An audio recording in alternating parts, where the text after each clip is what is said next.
Thanks, Jeremy. Topeka's chapter of the Association of Fundraising Professionals is gearing up for its annual celebration of National Philanthropy Day. The luncheon is in November. Kevin Burton and Angel Romero are here today to reveal this year's honorees. Welcome to both of you. Thank you for having us. Day jobs, Topeka Symphony, United Way of Kaw Valley. So just let's, give them a shout out because they let you do this kind of thing on the side and help others learn how to support their organizations. What is National Philanthropy Day, Kevin? So National Philanthropy Day is a day that we get together and we celebrate philanthropy in the community, celebrate everyone that's making a difference in Topeka, making Topeka a better, stronger way through their volunteer time and their donations. So boil it down for me. Philanthropy is such a big word. When you think philanthropy, what are you talking about? Yeah, so this means everything from those folks that are making that $1 donation to their favorite charity to those folks that are giving monthly gifts, people contributing through their workplace, in all kinds of ways. We know every single dollar really makes a difference for any organization that they're giving back to in their community. And it's not just money. I would think you guys like time as well. Absolutely. How important are volunteers into the giving overall picture? I mean, incredibly important. Every single year, they donate hundreds of thousands of dollars of time back into our community.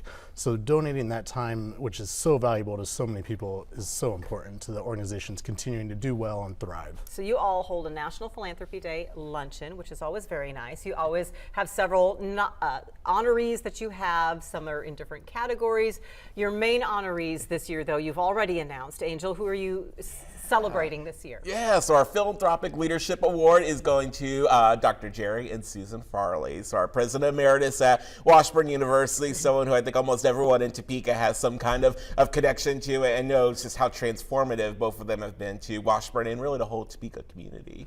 I like how you said our President Emeritus, because you obviously are a huge Washburn fan. You're heading over to the family night for football season kickoff after this. We Angel. both are Ichabod, so you guys have a little bit of a love for Washburn going on there. When you think about how the Farleys embody philanthropy, what made them stand out from all the other choices you could have made this year? I mean, there's so many great choices in Topeka, and so it's always hard to narrow that down. The Farleys have donated so much to Topeka themselves personally, but then the transformation that they kind of helped at Washburn and how they view philanthropy has been so important both for students, the faculty, Washburn's role in the community as a whole was so instrumentally changed under Farley's leadership. What kind of example does that set? And especially if you're someone who's part of the Washburn community, you come in and you kind of look at your leadership. You can sit in an office or you can do other things. What is the example that you hope people learn when they hear the story of Jerry and Susan Farley? Yeah, I think in part it's having that visionary leader. I mean, they both are visionaries for Washburn and for Topeka, and they were willing to step up when they asked others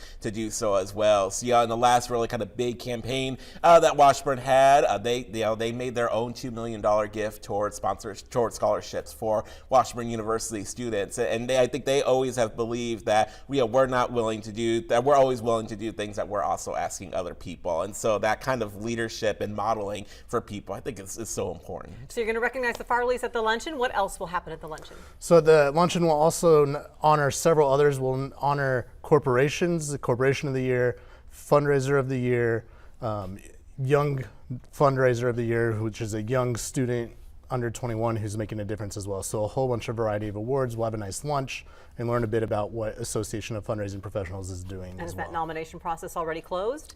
Almost. There's one more week left. Okay, so if you want to get a nomination, how do we do that? Yeah, so all of our AFP members, they have to come from an AFP member to nominate, and so people have 1 week. Even if you're not a member of AFP, if you know someone who is, feel free to whisper in their ear, let them know of folks that they can nominate. What we're saying is, if you know someone who's an outstanding philanthropist, especially that young philanthropist category, because sometimes, not that we're getting older, but sometimes we're getting older, and we don't always think of everybody who are young people out there making a difference. So reach out to Angel or Kevin. They can get your nomination in and go from there. And as you saw, the National Philanthropy Day luncheon from the Association of Fundraising Professionals Topeka chapter is on November 6th at Topeka Country Club. Tickets and sponsorships are available. You can email the chapter. I'm going to have that on WIBW.com along with the direct link to buy your tickets, because we'd love for you to get your reservation in early, secure your spot. Kevin, Angel, appreciate you both.